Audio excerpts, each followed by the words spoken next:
Welcome back to Nightcap Chat, the pop culture podcast. We talk all things comic books, video games, movies, TV shows, and more. Today's episode is the beginning of our top 10 comic book villain lists. I'm Blade O'Neill. I'm Ken Brown. I'm Lance O'Neill. And of course, before we dive into it, just want to thank everyone for taking the time to listen to Nightcap Chat. We really, really appreciate your support. We're here on our 99th episode, coming up on episode 100 next week, and we would not have made it this far without your love and support. So thank you, thank you, thank you. I know I always say it, and I know it even may sound insincere sometimes because I'm just saying the same thing over and over again, but I do mean it. So thank you. We've been talking about doing this for a while now. We're here. We're here, and I'm still trying to fill up my last spot. So as I'm sitting here talking, I look up on our video chat, and Ken's got his pencil, and he's scribbling things, and Lance is writing things, and I don't know why they had such a hard time with this. It's pretty funny. You know what's crazy is the fact that this isn't like, hey guys, 5 minutes before we're going to do, top 10 villains. This was like, hey guys, we're going to do this like 4 weeks ago, and we're still like, man, who's going to be my last guy in there? I don't know. Oh man, this is like a top 10 list, like the rankings switching faster than the NCAA basketball season here. Mm-hmm. Gosh, it's like that way. It'll be interesting to see how long it takes to do our next top 5 or our top 10. So today we're doing our honorable mentions and numbers 10 through 6. And then episode 101 will be 5 through 1. I like villains generally more than heroes, although comparing my villains and hero list, I guess it's not quite true because my top comic book characters, I'm not sure where my top, let's just say 3 fall into my top 10 overall. So that might be an interesting comparison later on. So real quick before we get started here, I saw Mortal Kombat over the weekend. Oh, you watched it? Yeah. Was that good? So define good. So I think for this movie, what would be good is a mediocre storyline with good fighting. Okay. Yes. I mean, it was a passable storyline. It was all about just fun fights, this is not winning an Oscar. These were not Shakespearean performances, It was just, if you like Mortal Kombat at all, you'll probably enjoy it. I never really, I played the games with at friends' houses. I never played the full stories. So I don't know the stories. I do not know them at all. The most Mortal Kombat I ever played at a friend's house was Mortal Kombat Deadly Alliance. I don't know what that means as far as storytelling goes. But I do remember some of that. It was just campy. It was just a campy popcorn flick. If you just want to watch some mindless action for 2 hours, it's worth it. Just get your 4K TV and listen to your surround sound and just have some fun. Was it overly gory? It was as gory as a Mortal Kombat movie should be. That's my answer. Because some of the things that happened, without spoiling anything, I was like, oh wow. I mean, some of the stuff was like, whoa. I mean, it was a couple of intensely gory moments. But if you ever played the games and saw the fatalities, you get some of that. Wow. And it's verbatim, which is pretty cool. I remember these exact things happening, and I didn't even play Mortal Kombat that much, and I recognized these were direct video game references, which is cool. Which is cool because I'm sure the fans love and I haven't seen the movie, and I'm sure there's the get over here moment. And yes, and you know what? And it was so predictable because when it's about to happen, I turned to Erica and I said, "Get over here," and he did it, and I was like, I saw that coming from a mile away. It's everything is that obvious and that cheesy, and I don't mean that any of that is bad, because I did have fun. So were there Vegas odds before the movie came out about plus or minus how many times finish him was used inside of the movie?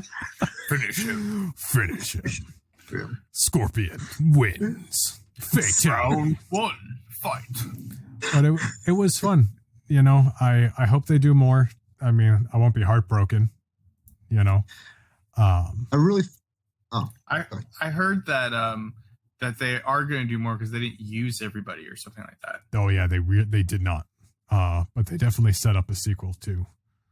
I really feel this is a missed opportunity for Todd McFarlane to get Spawn into a movie. Because wasn't Spawn one of the Mortal Kombat characters? Yeah, he's a DLC in the newest Mortal Kombat. But I mean, the DLCs, like Spawn's in there. Arnold Schwarzenegger's Terminator's in there. Yes. You know, Negan is in there. Yes. I mean, Mortal Kombat has some. I mean, before Fortnite started doing all this, Mortal Kombat had all these crossover properties. You know. So yeah, I guess that would be fun, right? So when are we going to see Mortal Kombat Fortnite crossover? Gosh, that's probably next at this point. I mean, honestly, I wouldn't be surprised. I mean, they already did Street Fighter, so why not? Yeah, yes. That's definitely next. I have no doubt in my mind. But yeah, it was fun. It's worth checking out. Don't expect too much, but I mean, it is what it needs to be. So let's jump into this. Excuse me. Let's jump into this villains list. We're not dumping anything. Let's start with some honorable mentions here because I have a feeling this is all going to run long. So let's get right to it. Who wants to go first? You guys want me to go first? Anybody want to go first? Go ahead. Last time you go first, Blade. You know? Okay. All right. So a few of my honorable mentions. Hold on. Let me delete this guy so I don't accidentally say it. Oh, I got to delete 3 of them. Okay. I have 4 honorable mentions. One of them I suspect is on Ken's list, so I'm just going to skip that one. So I'm going to say I have 3 honorable mentions that I'm going to talk about. One of them is Apocalypse. Because Apocalypse is that's such a fun X-Men villain. Like, it was hard. I couldn't quite get him on the list, but Apocalypse is really fun. You know, I would love to see him betterly portrayed in a movie, if that's a word. Even though I love Oscar Isaac and he was like almost there, everything wasn't his fault. You know, it was the makeup, it was the direction, it was the story. I would like to see a real, you know, menacing Apocalypse like the X-Men animated series did, and they've used him multiple times and had a ship and everything. Another one, and I was really sad that I had to bump this guy off my top 10 list, was Two-Face, because he's my favorite Batman villain. I know I've said that before. I mean, some great duality with him. He's always a fun villain to watch fight Batman. And my last one, this is just a character I love. I like to collect her comics. Like, whenever I find her appearances, like in the dollar bin and stuff, I just buy them. And I started collecting her because of Deadpool, because she fought Deadpool a few times. That's Typhoid Mary. Oh, that's cool. I know it's kind of a weird choice, but I enjoy seeing Typhoid Mary pop up, and I like, it's just fun. And I think that's a couple of the villains on my list too. Is like when that character pops up, you know, you're in for a good time. You want to see the fight or whatever. Because I mean, she's fought Wolverine, you know, she's fought Deadpool, she's fought Daredevil, she's been lovers with Deadpool and Daredevil too, if I'm not mistaken. So she's an underrated character, and I would really like to see more of her. So those are my honorable mentions that I just wanted to mention before we started the list. Does anybody else have any honorable mentions that they wanted to mention honorably? Ton of them. All right. Well, let's hear it. Probably my hardest one to leave off the list was Red Hood. Wow, Jason he didn't Todd. Make it, huh? Okay. Yeah, he was a late scratch, unfortunately, and I'm a huge Jason Todd fan, so I think that's one of the most tragic stories in Batman history of, the Joker more or less luring him into that tent to help rescue his mother, and it was just more or less both of them that were in there to blow up together. And Batman's first major failure was losing to Robin, was Jason Todd. And another storyline, there was an opportunity another writer, Judd Winnick, saw in seen the ghost of Jason Todd show up in a cemetery in the Hush storyline. Yeah. And Judd Winnick went to Jeff Loeb and said, "Hey, I have an idea. It's like the way to bring back Jason Todd. I saw it. You did it. It's like, this is my idea." And Jeff Loeb told Judd Winnick, "Go for it. Bring him back." You know what I mean? It's like that. But then, like, so you're going to write it then? And Jeff told Judd, "No, you're going to write it because, this is your idea. I'm not going to, run with your idea. This is something that, if you really want to do this. I think it's a good idea. So go forward." And wow. We got Jason Todd back, and they used the Red Hood moniker, which was an old Joker moniker, as a way to bring back Jason Todd as a nemesis of Batman. And he's been more of an ally than a nemesis of Batman over the years. So I had that really hard gray area of how long was he a villain? Was he a villain long enough to make my list? And he's more of a hero than a villain now. So more of a Punisher-like type of hero, much less anti-hero. But still, nonetheless, I put him into the hero category as much as I wanted to put him into the villain category. And another character that kind of I wanted to put on the list really bad, but I decided to omit him off was Boba Fett. And okay. I can't Boba argue Fett, with that.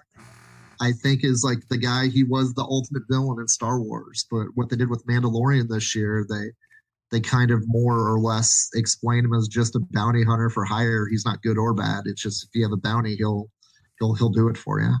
And so I kind of had to loosely remove Boba Fett from my list there too, as much as I wanted to put him on there. Okay. And last, but I said too, there's a ton of them on here, but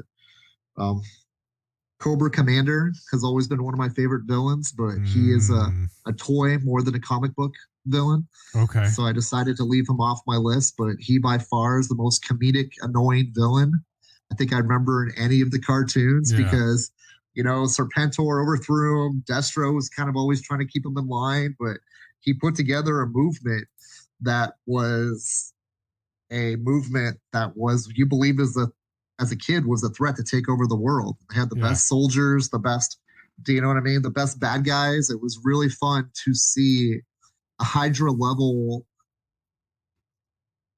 group of villains, but each of them was really cool. Destro was cool in his own way. Major Blood was cool in his own way. Baroness was cool in her own way. Storm Shadow was cool in her own way. It was almost like super heroic feeling super villains, but not comic book super villains. So I decided to omit Cobra Commander off of that list for that reason too as well. Okay. And so those were my ones that were super, super, super close to making it in. Yeah. And one last one that was almost making it in just because I've enjoyed watching Invincible on Amazon so much over the past few weeks. Yeah. Is Omniman is one of the scariest villains I think I've ever seen when it comes to the psychological warfare he plays as that Superman element character of Earth. But he's really just setting up Earth for his people from his planet to come in and just obliterate it and take it over. Oh. And just watching him in action when he turns on his allies is some of the most, shocking, devastating scenery you'll see in a comic book villain taking out heroes. He was, quickly making that up the ranking list of one of the most dominating villains in memory I've ever seen. Oh. Okay. But not there enough because I just started discovering him 4 weeks ago. I didn't read Invincible all the way through by Kirkman. And so if I read it all the way through, he probably would have made the list because I would have seen what he was actually doing the whole time along. So he's too much of a newbie, so I can't put him on the list now for myself. Fair enough. Lance, what do you got? You got any honorable mentions? Actually, it's funny because I have one similar to that he just mentioned. Who was it? The Cobra, not Cobra Commander. Boba Fett. Ken, what was the last one you just mentioned? I'm sorry. Omni-Man from Invincible. So mine's similar in the fact that it's a newer character, but I haven't read the last couple of comics, so and it's too new, and I didn't want to put him on the list. But Null. That dude's crazy. That dude, the first comic, when he shows up and what happens is just insane. Like it was just like a fun read, and it's also new, so it's like I want to also let it sit. It could just be the initial moment. But man, Blade, have you read any of the King in Black? I haven't. So good. Are you going to read it? I don't know. Oh, should I not say anything then? I won't say anything. No, you can. I mean, I know the ending, so. Okay, well, the beginning, the first part where he just shows up and they're just getting destroyed and they're like, oh, it's okay, we got a backup plan. And Sentry shows up to fight him. And then he just grabs Sentry and literally rips him in half. It was just like, serious? Oh my God. Like, it was just insane. It was like, and they're just like, we're screwed. Didn't Sentry do that? He pulled the void out of him too, remember? Yeah. Didn't he pull the void out of him because the void was considered literally like something that he could control because he can control all darkness. And the void was the dark side of the Sentry. He just cracks him like an egg and spills out the void and just obliterates Sentry. It was so crazy. Insane. It was like, and everyone was just like, oh, we're screwed. Because that was like they're ace in the hole. They're like, we got this. And then he just ripped him in half. And he was like, Didn't Sentry do that to somebody else? Like, didn't Sentry... The Carnage. Yeah. It was... That was part of they touched on it. Didn't Noel touch on that in episode 2? It's like that, oh, you did this to one of mine, so now let's make you see how you feel. Do you know what I mean? Like on the opposite end of the stick. Yeah. Because Sentry literally pulled Carnage in half, right? Yeah, if I remember correctly, did they reference that in there? And I thought tossed him in space, or maybe maybe now I'm exaggerating, but I thought something like that happened. I think you did. So I have 2 other honorable mentions. One is Odin. Nice. Odin? He's a bad guy? He's the scumbag of the universe. What? In my opinion. He's literally if you go through his entire history that they've done, he's literally the reason for like why everyone hates each other and why everything's like horrible. Like, he's such a bad guy. It's not even funny. He was doing his best. He was doing his best. Poor Odin. Uncle Odin. And then one honorable mention that I felt like I couldn't put him on the list because I felt like he's not really a bad guy, and I've always loved him as a kid, and it's Firelord. Nice. I know he's a herald of Galactus. Yes. But he's kind of like, his story is similar to Silver Surfer, and I couldn't put Silver Surfer on this list, so I just felt like it'd be wrong if I put him on the list. But I loved him. Like, if he was on this list, he'd probably be number 7. But like, I just felt like I couldn't put him on the list. Wow. Okay. Interesting. Very interesting. So you both had a couple that I thought were for sure going to be on your list. So now I'm curious to where these lists are going to land. So I'll go ahead and kick this off with a number 10. And number 10 is a good place for this character. This isn't anything too deep. This is one of those ones where it's fun when they show up and to see who they're going to fight. And it's anyone, like whether it's the X-Men or Spiderman or the Hulk or the Thing. Like, this is somebody who just can go and he can fight anyone, and it's really fun. It's Juggernaut. Nice. Juggernaut is he's not the greatest character, but there's something about it. Like, he can just show up and it's going to be a good fight, you know, and he's slow. So it's interesting to watch him fight Spider-Man, who's like too fast for him. And I think Spider-Man defeated him by like sinking him in some like cement once. Yeah. Yes. Right. So like, you know, I mean, he's kind of stupid, and I admit that, but I mean, he also has some cool moments where like in, there was a Deadpool miniseries, either Circle Chase or Sins of the Past. I get them mixed up, right? But he hangs out with Black Tom Cassidy a lot, and there was a bit of a humanizing element in there because like I felt like they were friends, and I felt like, you know, he cared about Black Tom and stuff, and so like that was one of the only times I've seen something like a little deeper with him. They're like, oh, I'm gonna fight you, I'm the Juggernaut. Well, like there was something a little more there, which was kind of cool, you know, like it's cool to have a little character development. And I really wish Deadpool 2 kind of touched on that, because like they were like right there. They had Black Tom and they had Juggernaut, and then they just wasted Black Tom and they made him stupid, you know. I don't know. They were so close and they blew it, even though they had a good interpretation of Juggernaut. But I don't know. Juggernaut's fun. I don't know. Do you guys like Juggernaut? I love Juggernaut. Juggernaut's great. Yeah, Juggernaut's fun. What I love about Juggernaut, the his favorite phrase is "Nothing stops the Juggernaut, except everything stops the Juggernaut." Except for the X-Men and Spider-Man and the Hulk and the Avengers.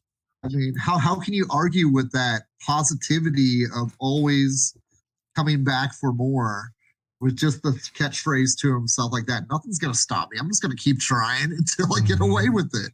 You know, but he's awesome. The Juggernaut is like, he's as I said too, he's huge. He's Professor X's stepbrother. Yep. So there's like a little bit of that Flash Thompson, Peter Parker type of element. Sure. It feels like with Professor X and the Juggernaut.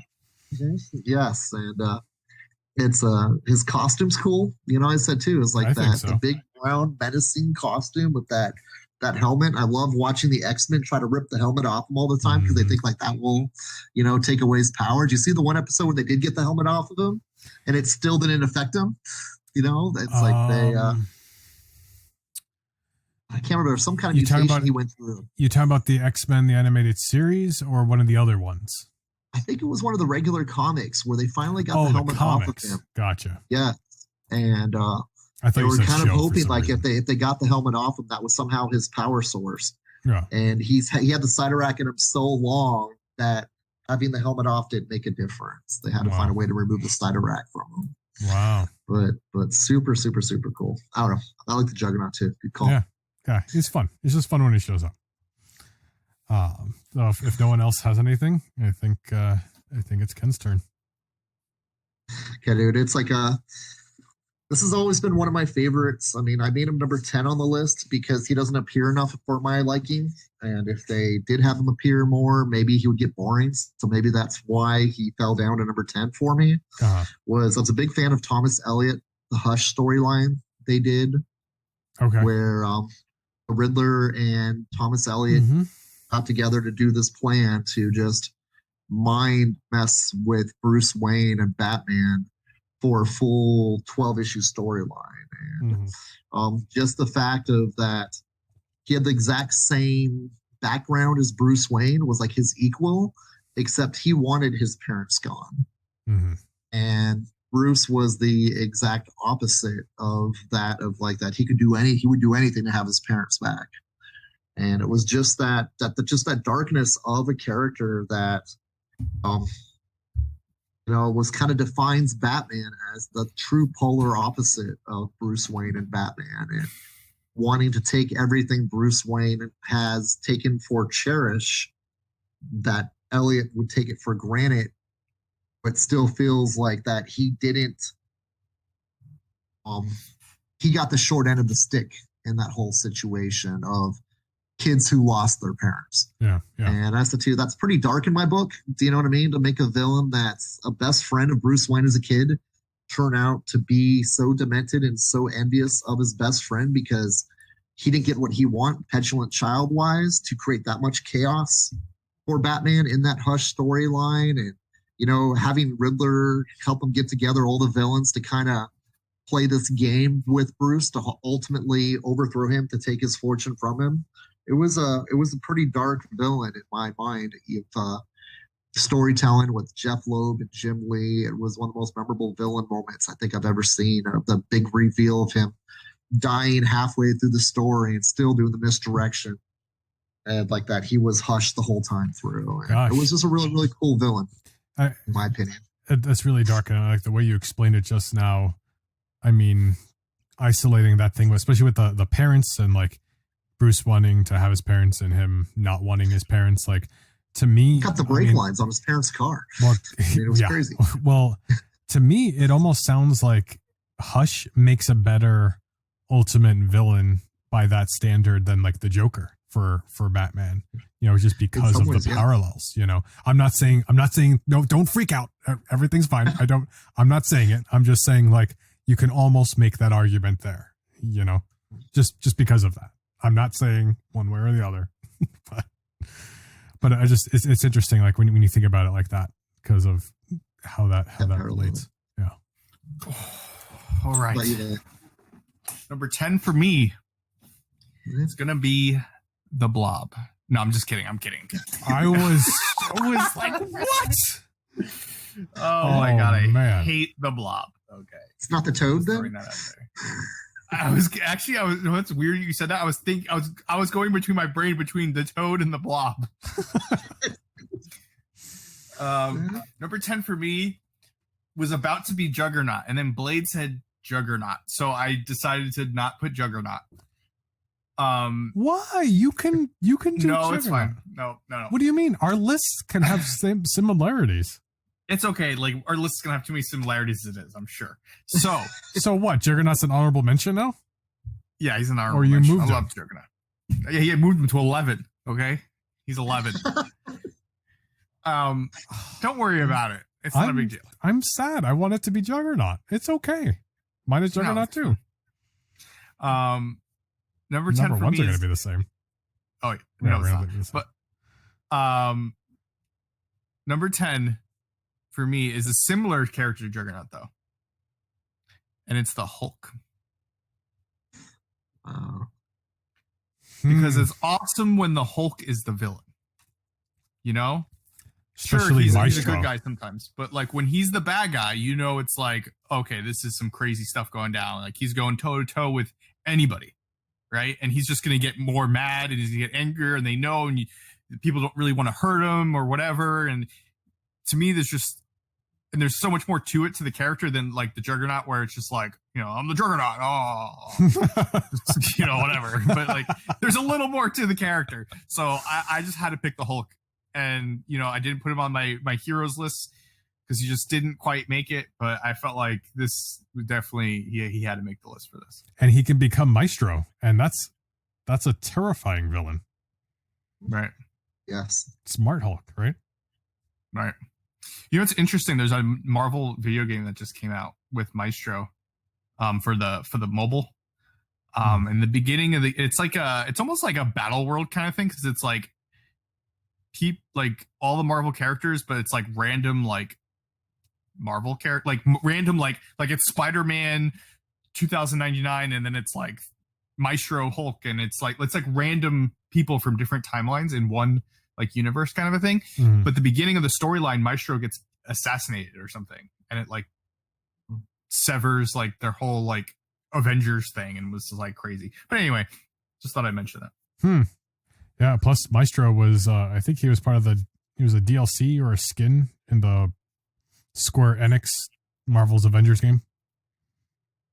Oh, yes, he is. Yep. So actually just download the update. I want to play the new Hawkeye and everything. Oh, yeah. And Black Panther's coming too, right? Yeah, that's exciting. I gotta play that. I've been distracted with Yakuza, which I'm always willing to talk about if anyone wants to listen. Yeah. Anyway, anything else on Hulk? No. Number 9. Number 9. Okay. Number 9. I have to admit, this is the one where when I first went through my list, I forgot. And I was like, oh, and this is why I bumped Two-Face. I was like, I have to get him on there. I have his first appearance. I have it signed by Chris Claremont. It's fun when he shows up, but in a different way than Juggernaut, because he has his own agenda, messed stuff up in his own way, and he's involved with so many cool characters, you know, like Apocalypse and Madeline Pryor. And if you haven't guessed at that point, it's Mr. Sinister. Yes, dude, he was one of my scratches. Oh, really? Oh, man. He was on one of my 13 scratches. Yeah, I thought about putting him. Yeah. Mr. Sinister he's so much fun. He's always after Cyclops and Jean. He did clone Jean. He made Madeline Pryor. You know, he teamed up with Apocalypse. You know, he's a fun villain. I mean, he even back in the day, he did some work with High Evolutionary before. I think he was High Evolutionary, if I'm not mistaken. I could be wrong. Don't quote me on that. I think that was Apocalypse. It was Apocalypse? No, I'm thinking Kang before Kang was Kang. Yeah, no. There was something with High Evolutionary and Mr. Sinister and I want to say werewolves. This is something weird. I think it has to do with where Mr. Sinister came from. But he's a terrifying villain. In this, you know, he's one of those smarter villains, you know. And you know, we have all these great comics with him. He was also great in like X-Men the animated series, and like we never quite got to him in any of the movies, which I'm almost thankful for now, because now that the MCU has everything, we can just see him done once and done right, you know, even though we had all these Essex teases, which by the way, like kind of, I think Deadpool 2 was on TV the other day, and I didn't realize like I forgot there was like an Essex house or whatever. And I was like, oh my gosh. So we had an after the credits scene. I don't know if that was in Logan, right? Where Essex Corporation or whatever was the briefcase. And it was teased in Deadpool 2 with the Essex house or whatever it was. And then also in New Mutants, they had the whole Essex thing. So like they teased him for 3 movies and they never got there.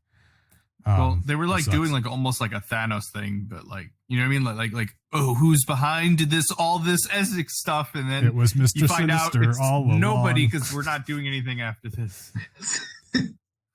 They should have just shoehorned it in. I have a theory, and I think we talked about this, Lance, about the new. They cut it out.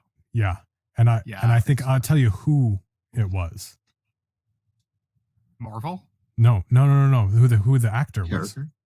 Oh, because there was an actor he was still in this movie, but he posted on social media like, oh, you know, I'm doing this such a cool role. I don't remember exactly what he said. It was Marilyn Manson. Marilyn Manson was in New Mutants, but he played the faceless guys. Like, I don't know if he just did the screams or whatever. I'm convinced he was originally going to be Mr. Sinister. I don't know if he also played those. But like the way he hyped it up, I would not have hyped up playing a faceless guy, you know, in an X-Men movie. Like the way he made it sound like it was a big deal. Like I wonder if he was supposed to play Mr. Sinister. Well, I mean, it was kind of like weird how the movie ended, because I felt like it was like it just ended. You know what I mean? Like it was just like, and that's it. And it was just like, really, no, like Mr. Sinister's like, I'm gonna come get you, or like there was literally like 30 minutes that you could have just put like this storyline of Mr. Sinister like was gonna come get them or whatever, and it just kind of seemed like they just like stopped the movie. So it did seem like that something was missing, because honestly, if they put that in there, it would have been a probably a good movie if they had that. But like just past that line where it starts to become a good movie.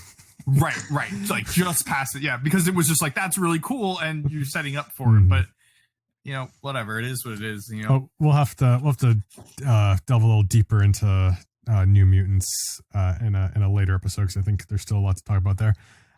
Ken, what do you got for number 9? Let's see, number 9. This was another tough thing for me to debate back and forth on too. Is Kingpin. I put in as my number 9 on the list. Wow. Great. Is any guy that great pick causes that much trouble for 2 separate characters, Daredevil and Spider-Man, becomes mayor of New York City, is just great on movies, TVs, comic books, wherever you put him. He's more or less just, I don't know if it's a super strength to be that big and that powerful. I don't think he's genetically enhanced unless it's just some kind of steroid. They've never really defined him as being super power, just super strength. So if I'm correct. Yeah, and I thought his suit had some kind of lining in it that helped him. And they did touch on that, I think, in the Daredevil show, which I do believe is from the comics. But to your point, it is a little ridiculous that a human can go toe to toe with these guys, but he does. Yes. And he's a psychologically intelligent. He's motivated about just trying to save his wife, Vanessa, most of the stories, but he has an affection for his city. He's a gray villain. Do you know what I mean? Like, he's one of those perfect things that he thinks he's always doing what's best for his community, and these superheroes keep on getting in his way. Yeah. And it's like that. Obviously, he got involved with corruption, whether he likes to think so or not, but he's trying to build the city in the image he feels is best for everyone, whether you like it or not. And it's just like some of the things too, the fact of them having access to Bullseye, to Elektra, to whoever he wants, even right now with Norman Osborn being on his payroll in the current Amazing Spider-Man storyline. You know, like he's got his fingers everywhere, but he's just not in the top 5 for me. So I put him at number 9. That's a great choice. You made me question my list for a second, but I still would have put him as an honorable mention. But like you said, he's great in the comics. It's easy to move him to the movies. Like, it's because he's a realistic villain. Like, he's that mafia kind of guy. And we had 2 great live action interpretations of him with Michael Clark Duncan and Vincent D'Onofrio. They were both great. You know, like Michael Clark Duncan for the time, he was a fantastic Kingpin to Ben Affleck's Daredevil. I mean, and what's his face? Bullseye over there Colin Farrell stole the show, you know, really. And same thing with Vincent D'Onofrio, really. Like, as great as Charlie Cox was, Vincent D'Onofrio he was like the Shakespearean, you know, performance to Michael Clark Duncan's here, because he played him like tragically and deep, and like, you felt bad for him, you know. And the 90s Spider-Man cartoon was also a great interpretation of Kingpin. Joe, this is kind of random, but Joe, I think it was Joe Jusko did a painting of him. I don't know if it was the Marvel card series or if it was a Hildebrandt card. Maybe it was Hildebrandt. But it was such a menacing picture. He's sitting there and he's leaning forward at his desk and smoking a cigar, you know, and the way the lighting was, like, he's a cool character. He just eludes coolness. So too. Totally. And scare. Fear. Yeah. Yes. Love it. Villain. Definitely. And it's a good character for my number 9. A good lead in, because my number 9 is Kingpin. Is a group of characters. It's the Sinister Six. Nice. Oh, you cheater. Yeah. See, I know, like, I actually had them at number 10, and then I was like, I don't know, because like they're great, but I don't really like any of the characters themselves enough to put them onto the list. But I felt like as a group, they have to be on the list. You know what I mean? Like, just like, it's just one of those things where it's like, you're justifying it now, and as long as I don't see the rest of them pop up on this list, it's not like it's going to be Lizard and you know everyone else, but like it is what it is. Like, they aren't good, like they aren't like strong enough to really go and really make like a universal, like, they're not going to destroy the universe kind of a thing, right? So, but all them together could maybe take over New York City, right? And just wreak havoc, right? Fight Spider-Man. But they're just such a fun group, and it's always a good time when you know that any of the 6, you know, any 6 Spider-Man, whether it's Shocker or it's Kraven or it's the Kingpin, whoever's involved in the Sinister Six, it's always like a fun time, because you know there's so much to it than there actually is than just 6 people fighting. There's another storyline behind it, or one of the villains is planning on, you know, turning on them, like the Kingpin's just using everyone, or whatever the case is. You know, it's always a really good story, and it's gonna be really fun. Yeah, and there's usually great characters, and there is one of my honorable mentions who's kind of like 2 honorable mentions, and I'm hoping they're on Ken's list because I wanted to talk about them, but these characters are part of the Sinister Six. But we'll talk about that more if and when Ken brings it up, because I would bet money that this character is on Ken's list. So we'll see where that lands, and we'll see if I'm right. See if I have to bring this up again later.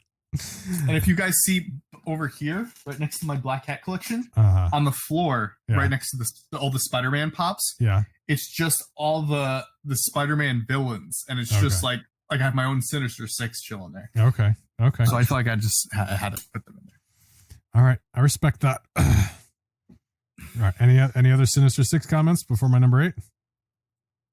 No, dude, Sinister Six is awesome. It's like they keep on dynamically adding and subtracting characters, and it's just always a fun, as you said too, Lance hit it on the nose. It's like, it's always a fun story to see what kind of plan the group we're going to put together to defeat Spider-Man this time. Yeah, and there's actually a new Sinister Six story coming out soon, right? The Sinister War or something, and it looks like there's going to be 2 Sinister Six groups, and something's going to happen. So like, there's a new story even coming to look out for, and if you're interested in maybe picking up this new Sinister Six story in the future, you can go down to Drona Comics if you live in Arizona, on the corner of Glendale Avenue and 58th Avenue in downtown Glendale, Arizona. Right? Well, thank you very much. Yes, it sounds like a great place. I frequent there often. Do you? Do you shop there? I shop for everybody there. You know, even though you weren't on last week, we did this. You know, we still worked the plugin, and actually, I think Steve actually provided the catalyst for that, so he caught on. Thanks. If the 2 Sinister Six teams, if they like join up together, do they become like the Deadly Dozen or something? That'd be awesome. There we go. A big twist at the end. There we go with that. It's like the Terrific 12 or Deadly Dozen. That's awesome. So my number 8. I feel like you guys are going to be surprised this character is this low on the list. But I was thinking in terms of all time. Okay. So this person landed at 8. Yeah. I'm questioning myself again, but I'm keeping him there at 8. Getting this character in a movie soon, which is kind of cool. For me, I was introduced to this character because of Deadpool. You know? But this character can fight Deadpool. He fights the Avengers, you know, it's cool like that. And, you know, because of what he does a little bit of everything. And I have his first appearance and I have several of his appearances, but I had to keep him at 8. And that's Taskmaster. Nice. Taskmaster's cool. He's got a great costume. He's got a skull mask and a hood and a cape and a sword and a shield. Like, come on.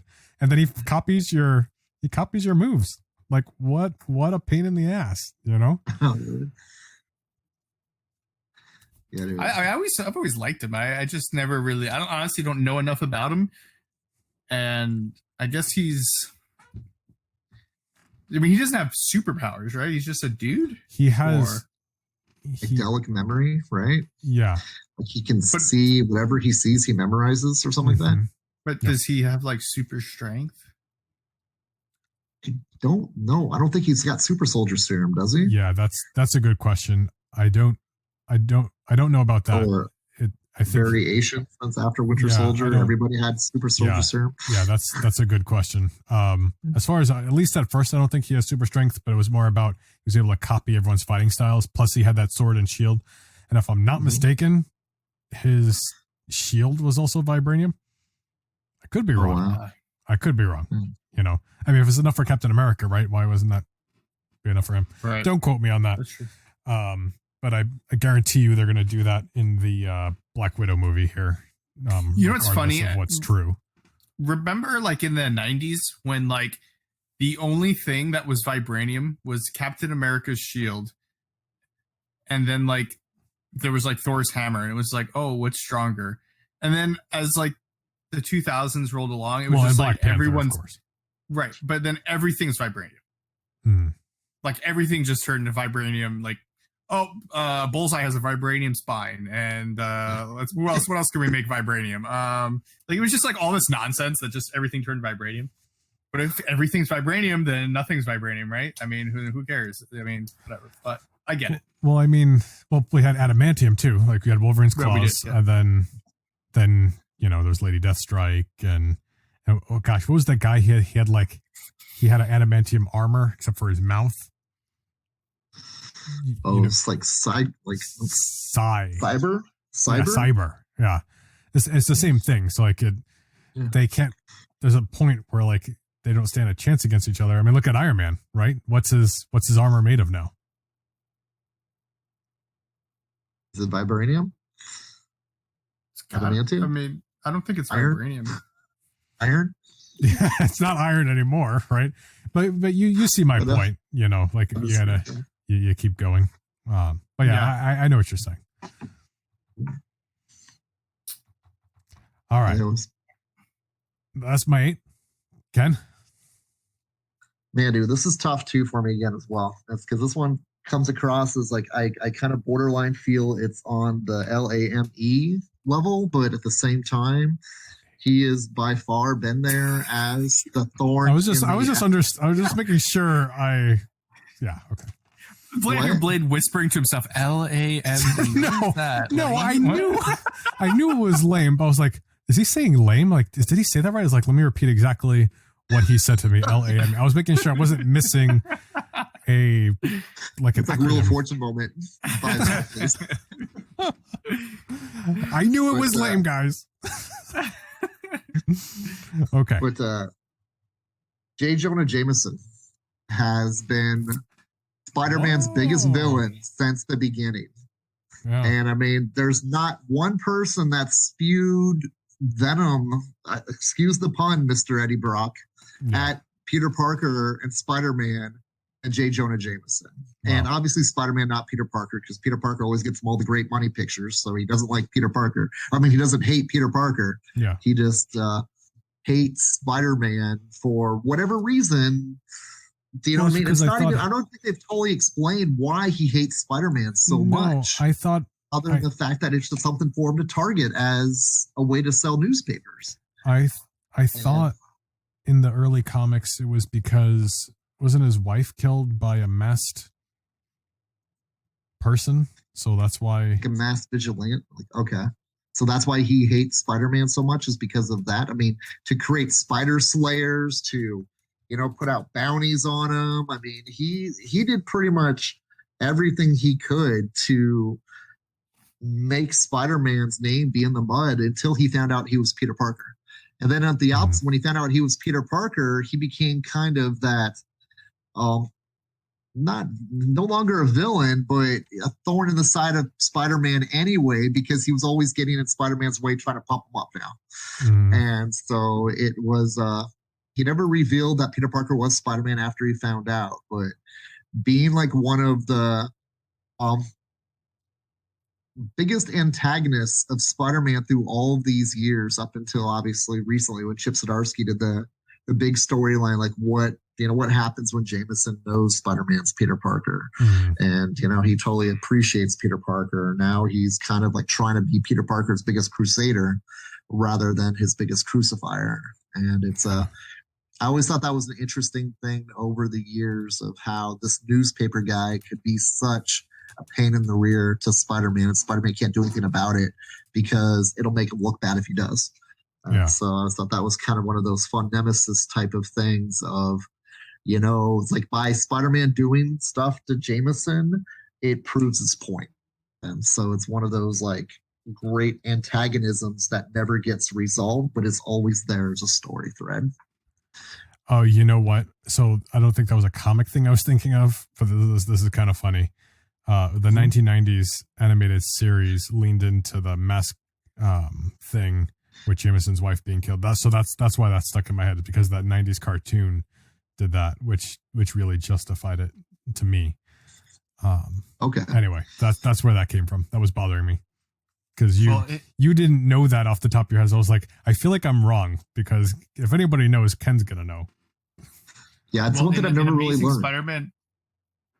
In Amazing Spider-Man #1, J. Jonah Jameson explains his reasoning for hating Spider-Man is because young children might injure themselves trying to emulate the things Spider-Man does.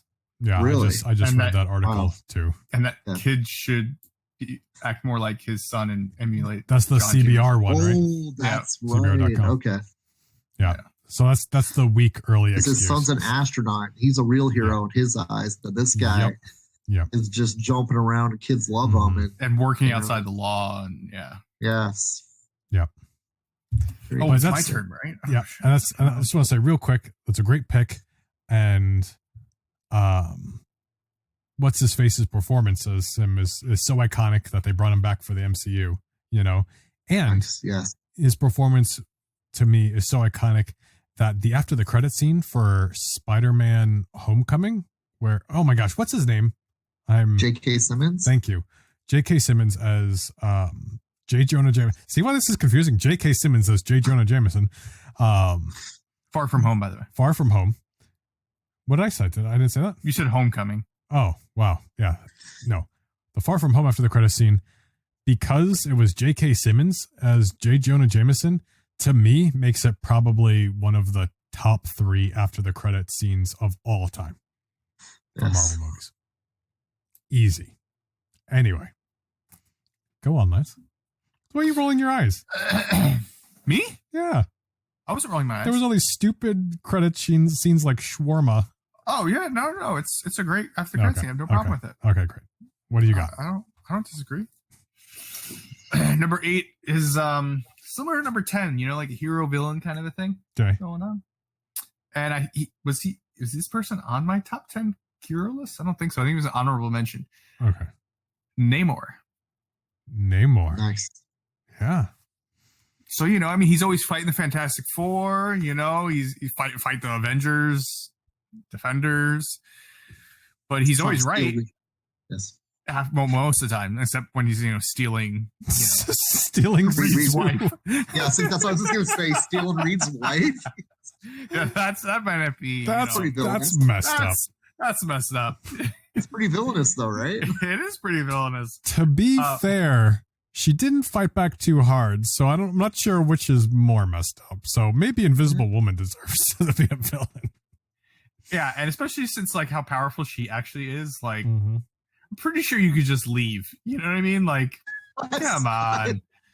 You know, it's like Princess Peach getting caught by Bowser all the time. It's like, you know, there's one thing to get caught a couple times, but then it starts to be like, like, are you just going willingly at this point? Well, didn't they say like she's so powerful she can put a little bubble in you and she could expand it until you explode? Jeez. They said that in the movie. Oh, there I go. I'm just other media. Well, Jessica Alba said that in the movie. That's right. Yes, I see it now. Do you explode? Yeah. But why not? When she said that, I was like, can you do that to me, please? Do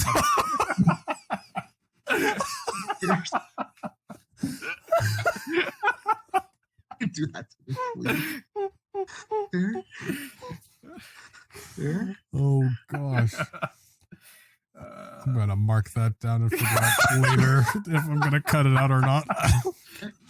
You hear that, Steve? He's going to cut out another thing.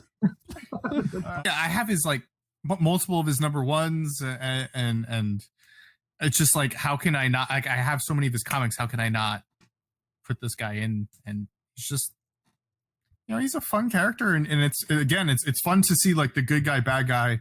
And you can like see their point and see like you understand. It's not like, oh, I'm evil and I've come to kill the Avengers or whatever, and you have to stop me from destroying the universe. It's like there's way more to it than just that, you know.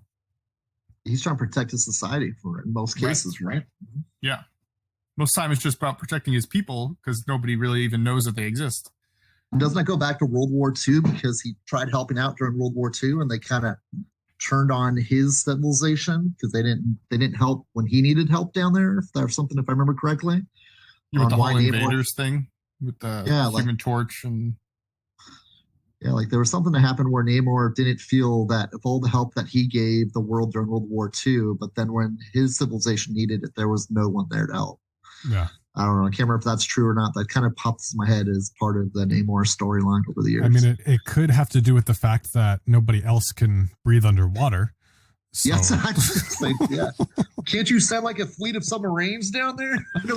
Tuma's, this guy's being a jerk. Yeah. No, I mean, Namor's a great character. He's really powerful. He's really underrated. It's going to be a lot of fun if and when he shows up in the MCU, you know, especially. You know, and it's also fun. Like it wasn't until, and maybe this is stupid on my part. It wasn't until, gosh, Ken, what was it? What was the X-Men event with the vampires? Oh my gosh, dude. That's when Jubilee became the vampire, right? Yeah, you know what I'm talking about. Yes. Anyway. Dude, yeah, I know what you're talking about. I collected all of those. You know, I love that. I love the vampire stuff. But the Namor tie-in for that It was called Namor. The is it Blood of X or something like that? No, the first mutant, right, was the subtitle, I think. Because I guess it was called Curse of the Mutants, wasn't it? Curse of the Mutants. Yes, that's it. That's it. That was a really fun story. But I like that stuff. I didn't know Namor is considered a mutant. Yeah. Because I guess he can fly, and I guess the other people can't and stuff. Like but he's actually a mutant. And I saw these few panels, I think it was on Instagram, and he was having a conversation with Emma Frost, and, like she can see in his mind and stuff, but like, Namor's very brooding and, whatever, but he kind of like almost struggles with his identity because, he's this mutant and he's half Atlantean. Isn't that correct? Is that one of the things too? Maybe it's just a mutant thing too. But anyway, regardless, like he struggles with his identity because like he's a mutant, he's an Atlantean, like where do I fit in? And it's really interesting if you read these panels. I don't remember the source, but you can probably Google it. But yeah, he's a more dynamic character. So I think that's what makes him cool. Well, for sure. And he was like one of the coolest parts of the Avengers versus X-Men. I know I've said it before. When he gets the part of the Phoenix Force, yeah. Oh, forget. Oh, he's insane. Yeah. He's so powerful. It's so cool. Yeah, that's nuts. Yes. Anything else on him? Nope, I'm good. Okay.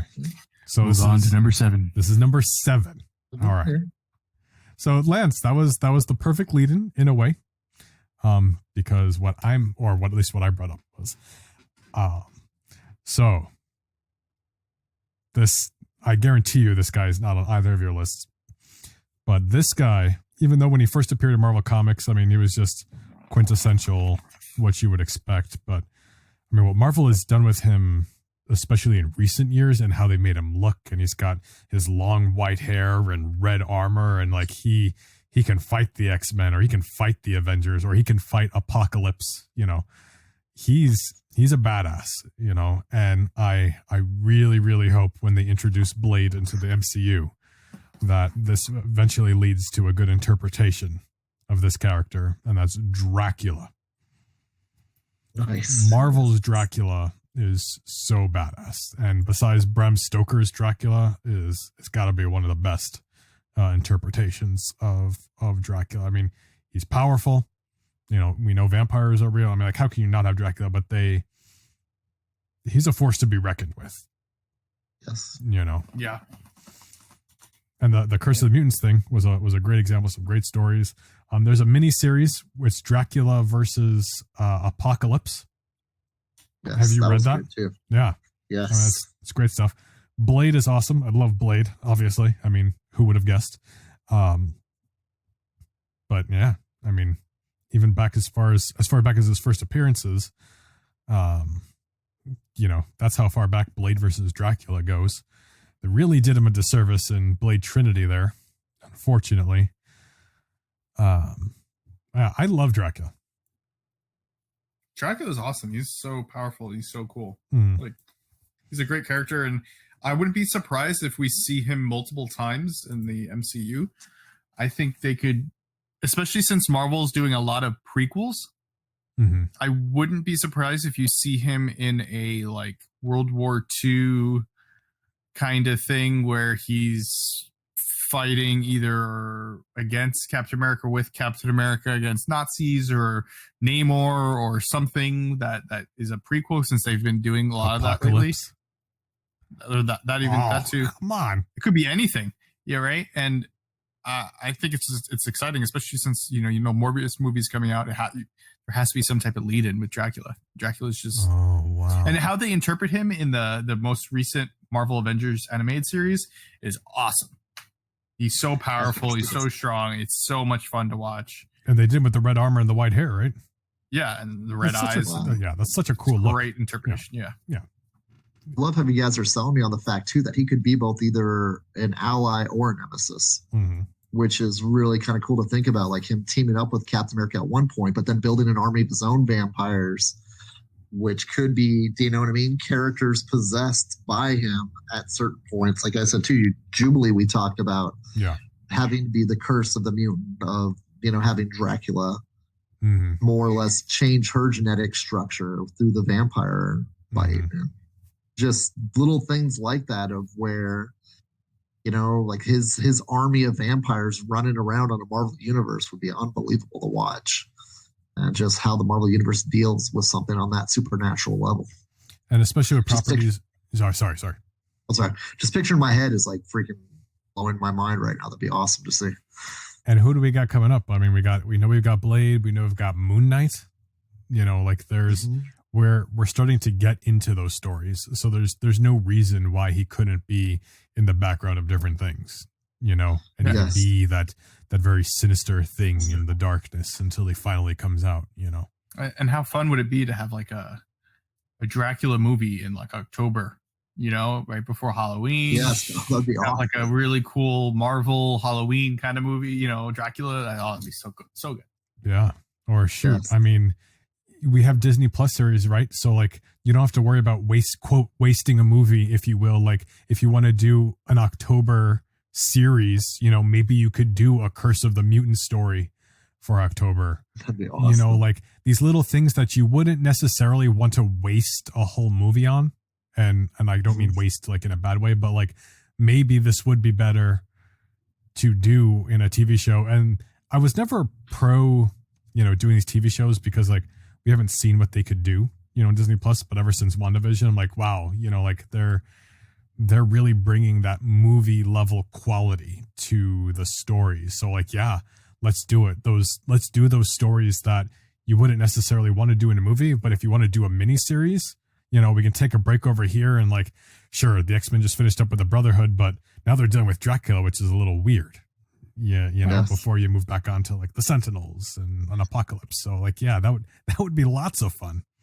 I think it could help with the TV series could help with the day-to-day type issues that I feel like the movies don't really get into. Like you could do, like you said, with the X-Men and the Sentinels, like dealing with that, not just one movie, but like it constantly happening, not just like, oh, it happened and then we got rid of the organization and it's over. Like it should be an ongoing issue. Yeah. Or like Spider-Man just like has to stop this bad guy, or this bad guy or whatever, or oh, here's some, lame super villain that's like not really super, but like just some lame villain I keep beating up like 4 times a month. Shocker. Yeah, right. Instead of wasting him for a movie, like that's definitely where their bread and butter is for that. Yeah, totally. Ken, what do you got for number 7? Since number 7 is a villain that I used to hate because I thought he was the most boring villain until Dan Slott got a hold of him. And this is Dr. Octopus, Superior Spider-Man. Wow. Where he did the reversal of more or less putting Peter Parker's brainwaves into his dying body and then took over Peter Parker's body. Yeah. That was to me like at first I'm going, okay, this is going to be lame. It's going to be like the worst Spider-Man story ever. But to watch that unfold of him more or less being the villain who actually won against Spider-Man. Yeah. And then he wasn't just satisfied being Spider-Man and ruining the image of Spider-Man. He wanted to make Spider-Man a better Spider-Man. And that was his big revenge on Spider-Man is I'm going to do things you never thought about doing. And because I'm a better Spider-Man than you are. Yeah. Like and little stupid things too. Like not stupid, but like, things that are insignificant when it comes to superhero, supervillain battling. Like, I'm going to go finish your masters, but I'm going to use my master's thesis because I think that you need to achieve more. And unfortunately, Peter Parker, the way he is, can't do what Dr. Octopus needs to achieve. So I need to make him superior. But then when it was reversed and he gave up being Spider-Man because of how evil another villain was, he couldn't get to the level of psychology to how to defeat this villain because he never was able to. It's funny when 2 characters have the same villain. That same villain was someone's going to pop up later on my list. So I guess I should either wait for it or should I just maybe wait for it. But that's a good teaser. And it's just that he had to give up being Spider-Man to defeat this villain. Interesting. And afterwards, the fallout that he left behind in Spider-Man's place was pretty funny too. As I said, to the fact that Peter Parker um, got a case of plagiarism against him because Doc Ock used one of his own master's theses to get the masters for Peter Parker.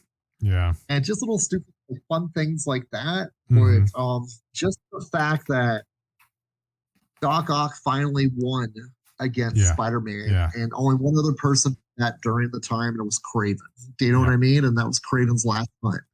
But for them to do a 2.5-year storyline of Doc Ock trying to hide the fact that he really is Peter Parker, not Doc Ock, and then get frustrated with the fact of him wanting to put everything in, do you know what I mean? The place of like, oh, this guy's more of an idiot than I thought. How did he beat me all these years over and over again?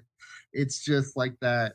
There was that lack of respect, but then also the respect of the fact that he had to learn how to become a hero by being in Peter Parker's mind because of the great power with great responsibility. And so the inner battle going on, even when Peter Parker was defeated, was still a great hero villain dichotomy going back and forth between Dr. Octopus and Spider-Man. And I hate going back to the Spider-Man theme again, but he's got a pretty fun rogues gallery that people have fun with over the years. And, totally. I mean, I kind of wanted to throw Joker in there eventually, but he's way too easy. And, you know, the only time I like the Joker is when he's messed with Batman. So he's not truly a good villain where, you know, Doc Ock had to take on villains being a villain and then being a hero at the same time. So Doc Ock kind of snuck on the list here for me is when he was Superior Spider-Man. Yeah. No, that's cool. Hey, it's your list. You don't even need to give a reason. Just like I said last time we did a list. Thanks, dude. But Doc Ock grew on me as this is a stupid reason. And I don't want to sound like a fake comic book fan or anything, but the Spider-Man 2, the Sam Raimi one, where Alfred Molina plays him, was just such a great movie, and he played such an incredible Doc Ock, and you felt for him. He had some good motivation there, and it was for a while there, it was like the best comic book movie of all time for a while, you know, until I guess Iron Man 1, right? And even then, it was the best Spider-Man movie, in my opinion, until the last Spider-Man just came out. And here's the thing too. He was such a good Doc Ock, right? That he's going to be Doc Ock again, even though this is not the same Raimi movies. And we'll see what that means, you know, because obviously there's going to be a multiverse thing going on here. But yeah, I mean, that's respectable for sure. What do you got, Lance? So my number 7 actually helped make a character that was in one of my first Iron Man comics I read, and also the first comic I ever read about had Ms. Marvel in her Warbird costume. Which actually really got me into Ms. Marvel because I thought she was awesome, and they had like a good banter and a little like relationship for those couple comics. And that was when they were fighting Ultimo together. And I loved like them fighting Ultimo. I thought he was so cool, even though he wasn't like a crazy powerful villain. It was just cool seeing this like huge robot. I mean, I was really young too, but it was like they're fighting this huge robot villain. And it's like, well, where did this thing come from? And the person that created this didn't necessarily create it. He just found it and then brought it to life using science and magic, and that's the Mandarin. Oh, nice. Very cool.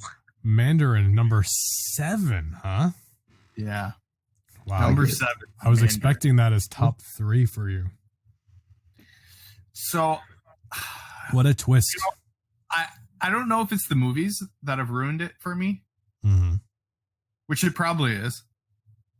But yeah, I just felt like number 7 is just a good spot for him.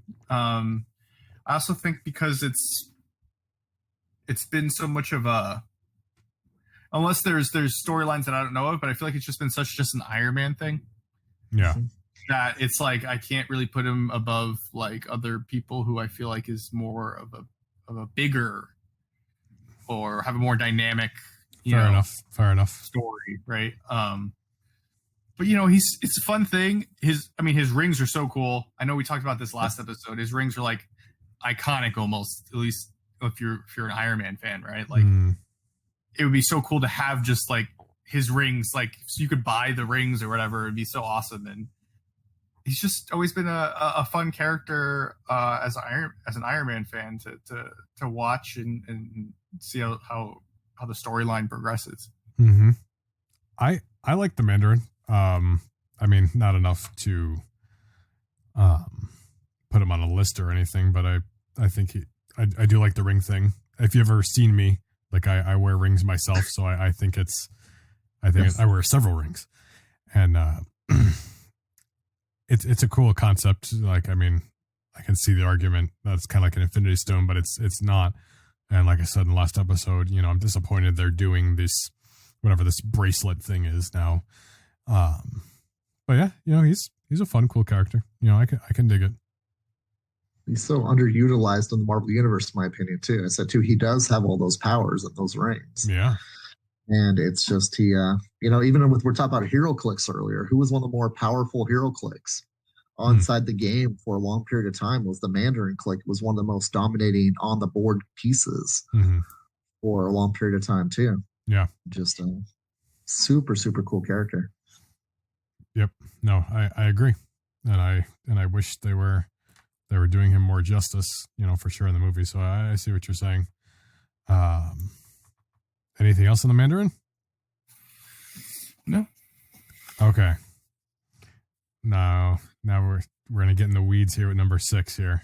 I feel like 6 and on are gonna be like obvious choices and maybe on everyone's list, but it doesn't matter because this is my list. There are many like it, but this one is mine. I almost guarantee that I know this guy's on Ken's list. It might be on Lance's list too. But it's my number 6. I'm wondering if it's your guys' number 6, actually. This is going to be interesting right now. I don't even know if I could begin to say why. So this is my all-time list. So I have him, quote, so high because as a kid, this was probably one of my favorite superheroes, supervillains, whatever of all time. At some point, just because he looked cool and he fought Spider-Man and Spider-Man had his suit and he did it better with the suit, and that was Venom. Dude, that's my number 6. That's your number 6. Oh, I had a feeling. Yes. Venom is awesome. Yes.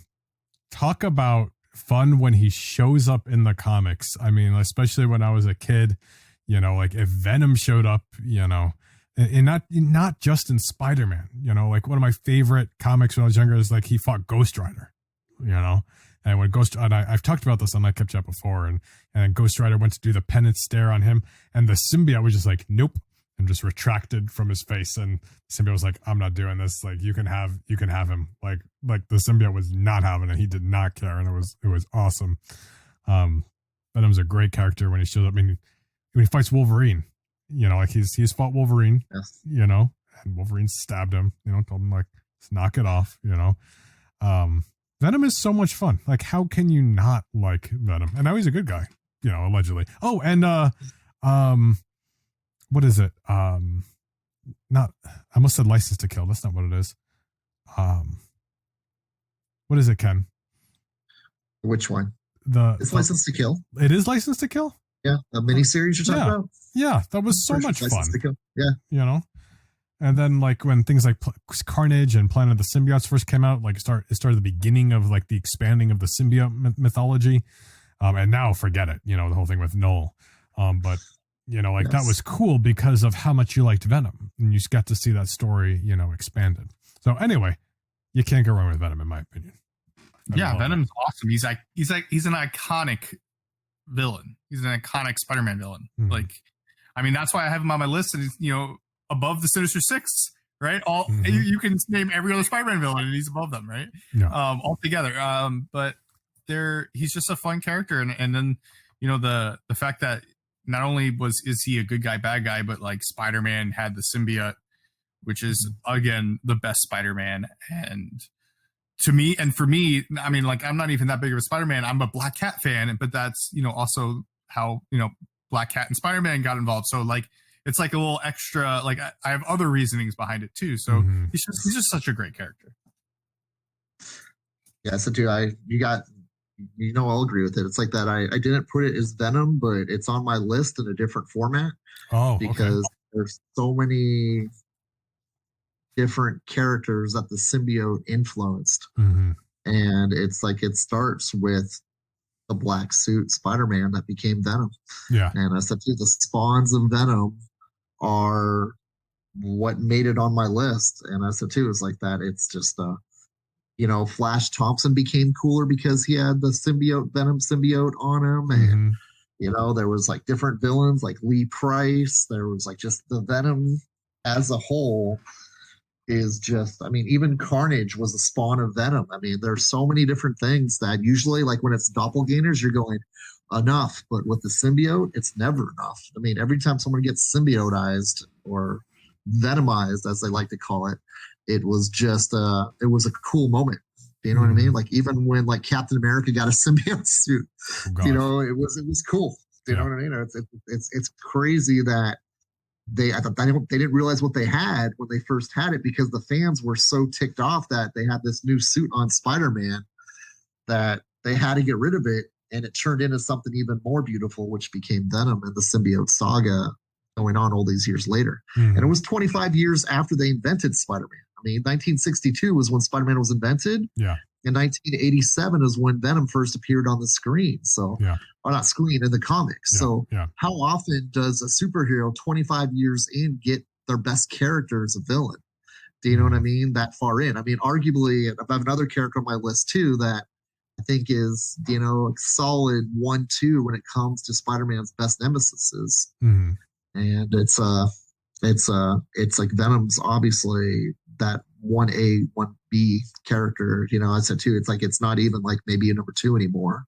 It's it's 1A and 1B with the two most influential villains in Spider-Man history. Yeah, for sure. And it's actually like a blessing that they had that the suit removed, because then you maybe never get what we got. I mean, you can always do go back and do the Spider-Man thing, right? But it was a blessing in disguise. We didn't realize yet. Yes, because at first I hated it. I'll be the first to admit, when they first made the symbiote into Venom and they gave it that grinny smile, and do you know what I mean? Everything that was cool about it to me was told that, oh, by the way, this is a bad guy now. It's like, what? The reason why I like Spider-Man's a bad guy now? It took me some time to like Venom. Yeah. But it won me over, because as I said too, is like that black suit was so awesome to me. To make it into a villain at first was really rough, but over time, it's just, you cannot not like Eddie Brock and Venom, because he's got that vendetta towards Spider-Man, but he's also a hero too as well. And it was just like they've done a good job developing him into such a cool character in the Marvel universe, not just for Spider-Man, but Venom as his own character, which is pretty awesome. And without getting too dark, because he's a cool villain, but I mean, like his story, when he first gets the suit is kind of dark and it's kind of deep. And, as much as Sam Raimi's Spider-Man 3 was really bad, and they didn't quite do this, but it was close. When he gets the suit, like he goes to a church and like he's praying, and like he's pretty much asking for a sign from God to like not take his life, right? Like in a nutshell.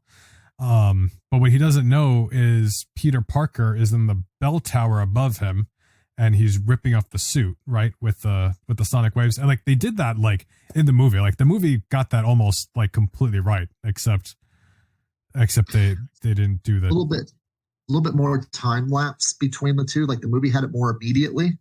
That in the comic book, the suit, they kind of wrote off that the suit disintegrated itself like kind of committed suicide itself. Yeah. And like just to kind of, it's like that, well, you know, Peter Parker is willing to kill his own being to get rid of me. It's, you know, the suit kind of like, okay, let Peter win. And it kind of just looked like it went down into the church basement and dematerialized. And then that's when that David Michelini added on to the story. It's like, no, he never dematerialized. He just sat and wait. And like when he read Eddie Brock's mind of that hatred for Spider-Man, he's like, oh, that, do you know what I mean? That love for Spider-Man, he felt that same hatred because of the fact of like he had a bond. They were both, you know, had rejections by Spider-Man, you know. Him, the fact of the story that he found out who the Sin Eater was, and then Peter Parker, this first human host. And so it's like that, you know, when they were able to bond, it was that common bond with like that, hey, let's get back at Spider-Man. Yep. And like, you know, he's praying for forgiveness, and then like the suit comes on him. So to him, like, you know, this is a sign from God. Divine. Yes. You know, like that's some deep storytelling right there. So like, I mean, right off the bat, you got a cool origin. Anyway, just wanted to, I feel like I would have been remiss if I didn't bring up his origin there. So cool. But well, we stole Lance's number 6 and he talked about it. So what's your number 6, Ken? Number 6, this was another hard one for me too, because he's relatively a newer character, but such a good villain for comic books, and he translated onto the TV screen to be just as good, was Negan. I was really impressed. I was expecting that on yours. With Negan. I mean, he's kind of like Venom to Rick Grimes. Yeah. Do you know what I mean? Like that. It's just he's got his vision of survival, the apocalypse, and it's a survival of the fittest. And he thinks he is the most fit leader inside of the apocalypse, and is wearing his black leather jacket, his red scarf, his baseball bat he named after Lucille, wrapped in barbed wire. It's just like that. The way that he took out Glenn, one of the most beloved characters in Walking Dead history. Yep. It's just that guy screamed Darth Vader level villain. Yep. Right there. And I've never seen like, you know, an actor portray a guy from a comic book almost 99.9% accurate as Jeffrey Dean Morgan did as him. It's like he was freaking scary on screen. Totally. He was a black and white comic villain, you know, black and white storytell comic villain, but seeing him live in full color and just what he did during, you know, the Walking Dead comic series, and it was just like, it was one of the most shocking moments in comic history when they took out a major character through eeny, meeny, miny, mo, catch a tiger by his toe. Yeah. So, you know what I mean? I can't do Jeffrey Dean Morgan's Negan voice right now, and it's just the best quotes. He was downright real life scary as a villain that you wanted to love, but you had to hate him, and you loved to hate him. And even though you loved to hate him, you still loved him because it was just such a well executed character. Yeah. And so I had to put Negan number 6 on my list as one of my favorite villains in comic history. Wow. That's fantastic. I mean, Jeffrey Dean Morgan as Negan is probably one of the best interpretations of a comic book character from going from page to screen. I mean, like, you got Robert Downey Jr. as Iron Man. You have Jeffrey Dean Morgan as Negan. Gosh, I mean, who else is on that list? You know, like Chadwick Boseman as Black Panther, like these definitive actors as these characters. J.K. Simmons as J. Jonah Jameson. Jameson. Jeffrey Dean Morgan was Negan, and like, I'm not the biggest Walking Dead fan, but like I did watch the first, you know, however many seasons. But I mean, Negan, you know, really stole the show there for a while. I dressed as him as Halloween, as I'm sure a lot of people did that year. I still quote him to this day. Like, even like one thing I always say that I can say without censoring myself on Nightcap chat is easy peasy lemon squeezy. And that's how I always say that. I always quote that. I thought you were going to do the little pig. Oh, I do that too. Yeah. Oh, that's right. Yeah. Little pig, let me in. Yeah. He's great. He's great. Yeah. fantastic choice. Yeah, I mean, he was scary in the comics. He was scary, and as far as even just TV show villains, like I was on edge, in that first big, season intro episode. Like, oh my gosh, who is he going to kill? Like, I know who he killed in the comics, but like it was terrifying. And he's like, no, like there are rules and there are consequences, and that's it. He doesn't care. It's great. Did you guys see the Here's Negan season finale? No, but you made me want to go back and watch that now. Just kind of wrap that up in my mind, because he was the last thing I liked on that show. Yes. Probably the second best episode of the whole series. Wow. With the first episode being the best, which is crazy to say. But even, I don't know, it maybe ties. I said too, like I might say his first appearances, I said too, still ranks a tad bit ahead of it, but it's neck and neck with his first appearance. Wow. Super, super good episode. I think even a little bit better than his first appearance, because you get to see the depth of his character be developed in that episode. Mm-hmm. And so good. Yeah, and he's a phenomenal I'll wrap actor. it on that with yeah, phenomenal actor. So I definitely intend on watching it at the very least. But that's about all the time we have for this episode. Catch us on not next week, because we're going to do episode 100. We're going to see what that entails. But episode 101, we'll wrap this up with our top 5.